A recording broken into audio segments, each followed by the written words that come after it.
Welcome to RANN life style. இன்றைக்கி நம்ம பார்க்க போகிறது கொங்கு நாட்டோட ஸ்பெஷல் தட்டைப்பயிறு கடையில் தான்.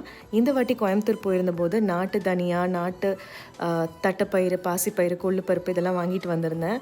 இது ரொம்ப கிளாஸியாலாம் இருக்காது இந்த பயிறு, ஆனால் செம்ம டேஸ்ட்டாக இருக்கும். யூஸ்வலாக நம்ம டிபார்ட்மெண்டல் ஸ்டோரில் வாங்குறதெல்லாம் ரொம்ப கிளாஸி ஃபினிஷாக இருக்கும், ஆனால் உங்களுக்கு அந்த டேஸ்ட்டே இருக்காது. அது காலேஜ் பயிருன்னு சொல்லுவாங்க.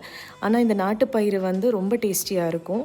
இந்த நாட்டுப்பயிர் 2 மணி நேரம் ஊற வச்சுட்டு பச்சை மிளகா, பூண்டு, சின்ன வெங்காயம், அப்புறம் வெறும் தனியா இதெல்லாம் போட்டு குக்கரில் போட்டுட்டு அதுக்கேற்ற தண்ணி வச்சு வேக வச்சுக்கலாம். ரசத்துக்கு இருக்கிற மாதிரி இருந்ததுன்னா அதிகமாக கூட தண்ணி வச்சுக்கலாம்.